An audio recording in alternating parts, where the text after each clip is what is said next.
Dans cette vidéo, je vais vous présenter le plan qui va illustrer notre méthode. La présentation du plan avec ses espaces.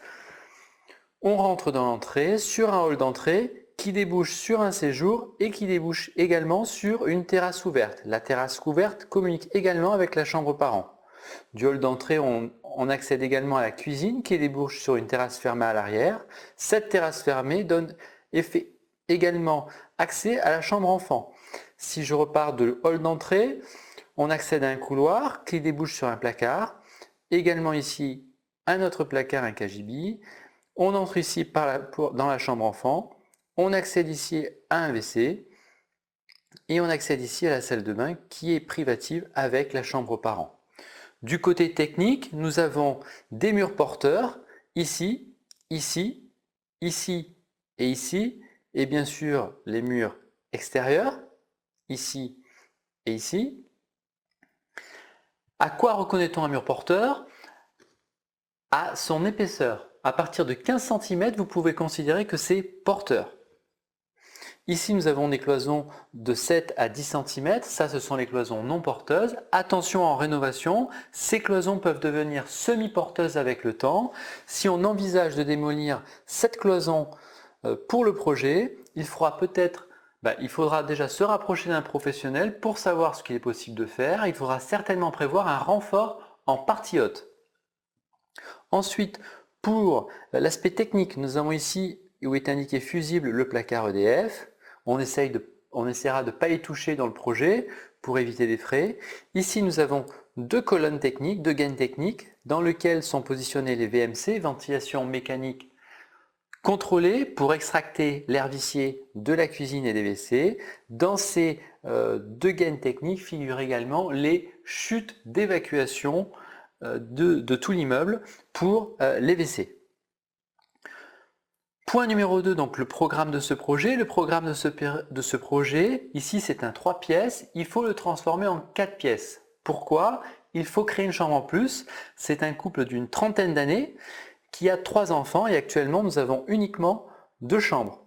Donc le but de ce projet, c'est de créer une chambre en plus sans toucher au mur porteur, sans toucher à la salle de bain et au WC et aux gaines techniques. En architecture intérieure, le but est de trouver les transformations les plus efficaces et les moins coûteuses en tirant parti de l'existant. Nous allons maintenant répartir nos espaces de façon idéale sans dessiner, à l'aide d'un premier critère. Premier critère, les zones jour et nuit.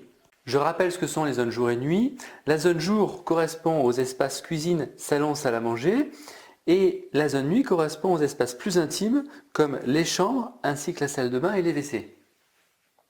Pourquoi répartissons-nous les zones jour et les zones nuit? Pour davantage de confort. Imaginez que je mette la cuisine ici avec de chaque côté les chambres.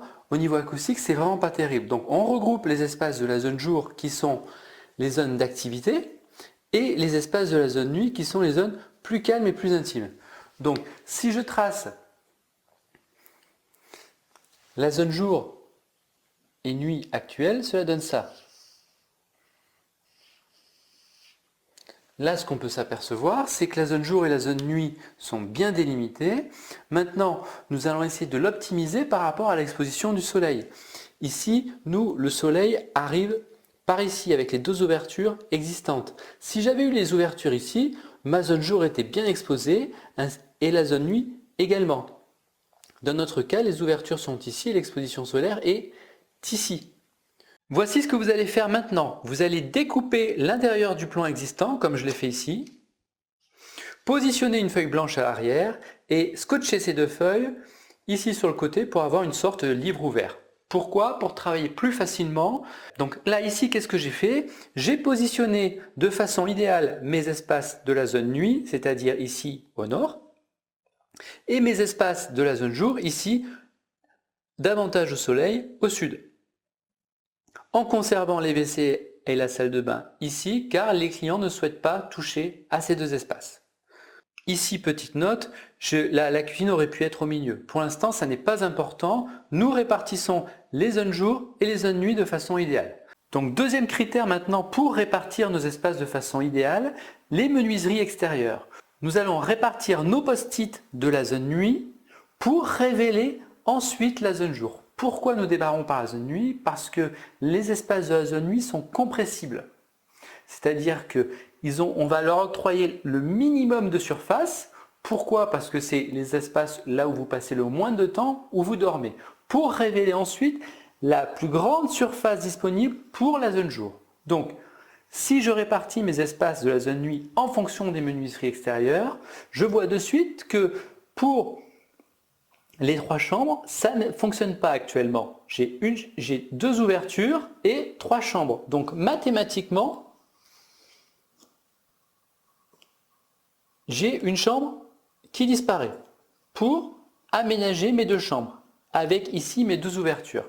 Et si je veux placer ma 3e chambre, automatiquement, mathématiquement, elle va se positionner ici. Pourquoi? Parce que je veux conserver ma zone nuit.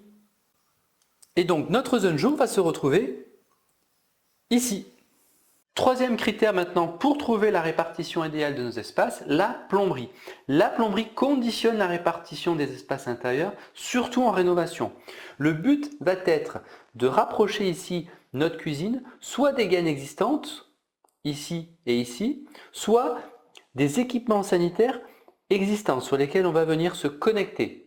Pourquoi? Pour créer une installation simple avec le moins de mètres linéaires possible d'évacuation, trouver la solution la plus facile à mettre en œuvre et réalisable techniquement pour générer le moins de travaux possible et donc faire des économies. Donc ici, qu'est-ce que j'ai fait? J'ai retracé sur un calque les gaines existantes et la pièce d'eau existante que les clients souhaitent conserver, ici notre salle de bain, avec les équipements sanitaires ici. Donc par rapport à la vidéo explicative sur la plomberie que vous venez de suivre, la cuisine va venir se retrouver proche de cette gaine. Et ainsi, nous avons une zone jour avec une cuisine qui va venir, je ne sais pas encore, se connecter ici, ici, ici ou ici, je ne sais pas encore, mais au moins notre projet est réalisable techniquement par rapport à la plomberie. En conclusion, vous avez vu que nous avons beaucoup procédé par élimination en fonction de 3 critères. La zone jour et la zone nuit. 2e critère, les ouvertures sur l'extérieur. Et 3e critère, la plomberie existante. Et là, vous avez une répartition des espaces idéale. Donc là, maintenant, nous sommes partis du général, nous allons rentrer dans le détail. Et pour cela, vous avez besoin de connaître le principe d'architecture intérieure qui va activer davantage de mètres carrés utiles dans tout votre intérieur.